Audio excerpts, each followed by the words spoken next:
خدا سے یہ میرا گمان ہو کہ میں آیا ہوں خدا کی بارگاہ میں، لیکن خدا نے مجھے معاف پتہ نہیں کیا یا نہیں کیا، یہ گناہ ہے۔ حدیث میں ہے ایک شخص کو جہنم کی طرف لے جایا گیا۔ آپ اگر سورہ اعراف پڑھیں، وہاں شروع سے ہی جنتی الگ جائیں گے، جہنمی الگ جائیں گے، اور امیر المومنین پہچان بھی لیں گے، تقسیم بھی کریں گے، آپ کو سلام کہیں گے، ان پر لعنت بھیجیں گے۔ اور جو جہنم کی طرف گیا پھر وہ سیدھا جہنم جائے گا، پھر واپسی کا راستہ وہاں نہیں ہے۔ ایک شخص جو جہنم کے دہانے پر ہے اور اسے آخری لات ماری جا رہی ہے، وہ مڑ کر خدا کی طرف دیکھتا ہے۔ خدا فرشتوں سے کہتا ہے رک جاؤ، اس میرے بندے نے میری طرف مڑ کر دیکھا ہے۔ اس سے سوال ہوگا تو نے میری طرف مڑ کر کیوں دیکھا؟ کہے گا خدایا مجھے حسن ظن تھا، میں گناہگار تھا، لیکن مجھے یقین تھا کہ آپ مجھے جہنم میں نہیں ڈالیں گے، اس لیے میں گناہ کرتا رہا، اس لیے میں گناہگار تھا۔ ارشاد باری تعالیٰ ہوگا کہ اسے جہنم میں نہ ڈالو، اگرچہ یہ جھوٹ بول رہا ہے۔ اگر اس کا یہ گمان ہوتا تو یہ یہاں تک نہ پہنچتا، لیکن کیونکہ یہاں تک پہنچ کر بھی اس نے مجھ سے حسن ظن کا اظہار کیا، جھوٹا اظہار کیا ہے، میں اس کی بھی لاج رکھوں گا۔ اس دنیا میں وہاں جا کر حال صحیح ہو سکتا ہے، اس دنیا میں اگر انسان خدا کی طرف آئے اور صحیح نہ ہو، ممکن ہے؟ ممکن ہی نہیں ہے، سوال ہی پیدا نہیں ہوتا ہے۔ رہ گیا مستقبل کا، ہماری ساری پریشانیاں زیادہ تر مستقبل کے لیے، کل یہ نہ ہو جائے، کل وہ نہ ہو جائے، پیسے بھی جوڑ کے رکھو، بینک میں بھی ڈالو، سود آتا ہے تو بھی مسئلہ نہیں ہے، وہ بھی لے لو، اور پتہ نہیں کیا کیا کام بھی کرو، اس لیے کہ ہمارا مستقبل سیکیور ہونا چاہیے۔ آپ کا مستقبل کیسے سیکیور ہوگا؟ آپ کا مستقبل کس کے ہاتھ میں ہے؟ میرا مستقبل کس کے ہاتھ میں ہے؟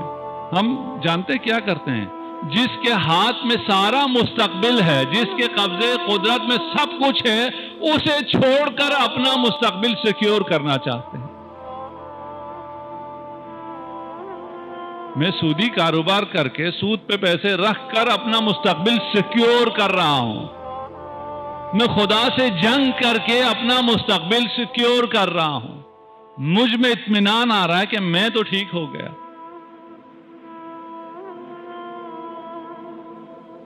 کسی چیز کی خدا نے ضمانت نہیں دی ہے، آپ کے رزق کی خدا نے ضمانت دی ہے، میں تمہیں رزق دوں گا، تمہیں رزق دینا میرے اوپر۔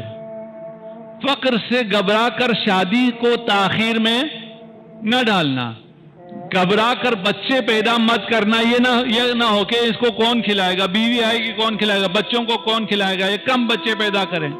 خدا نے خود ذمے لے رکھا ہے، یہ ہمارے ذمہ ہے، اسے میں سیکیور کرتا ہوں، تمہیں اس بارے میں کوئی پریشانی نہیں ہوگی۔ مستقبل سیکیور کب ہوگا؟ جب خدا کے ساتھ رہیں گے۔ ہمارے ہاں اسلام آباد میں آج کل انگور لگ رہے ہیں، آپ میں سے کچھ نے اگر تجربہ کیا ہو، اور اچھے انگور بھی ہو جاتے ہیں۔ پہلے بھی ہم لوگ لگاتے رہے ہیں، لیکن وہ انگور کھٹے رہتے تھے، صحیح نہیں ہوتے تھے۔ وجہ کیا تھی؟ اس لیے کہ ہمیں انگور کو پالنا نہیں آتا تھا، ہمیں نہیں پتا تھا کہ انگور کو کس طرح پالا جاتا ہے، اس لیے وہ کھٹے رہ جاتے تھے۔ اگر آپ شریعت پر عمل کر رہے ہیں تو آپ اس باغبان کی طرح ہیں جسے پتا ہے انگور کو کیسے میٹھا کرنا ہے، اور یہ جو انگور کا خوشہ ہے اس وقت بڑا سخت بھی ہوتا ہے، کھٹا بھی ہوتا ہے، اسے اگر فکر ہو آئندہ میرا کیا بنے گا، تو آپ اسے کیا کہیں گے؟ اسے کہیں گے شاخ کے ساتھ لگے رہو، تم میٹھے ہو جاؤ گے، تم گھوارا ہو جاؤ گے، تم نے یہاں سے ہٹنا نہیں ہے، اس شاخ سے اگر جدا ہو گئے تو پھر میٹھے نہیں ہوگے۔ ہماری مثال پتہ ہے کہ ہم اس شاخ سے الگ ہو جاتے ہیں میٹھے ہونے کے چکر میں۔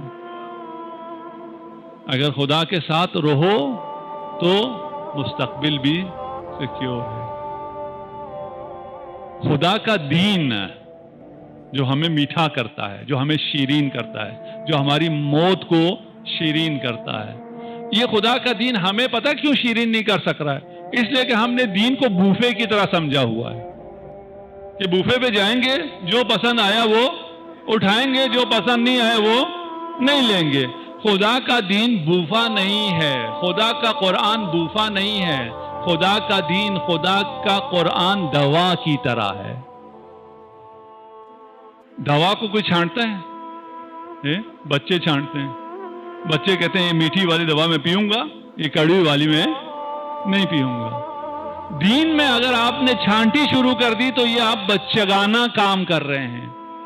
یہ دوا ہے, اسے چھانٹا نہیں جاتا ہے, اسے سارا کا سارا لیا جاتا ہے. اور ایک عرصے تک دوا لیتے رہو تو شفا نظر آتی ہے,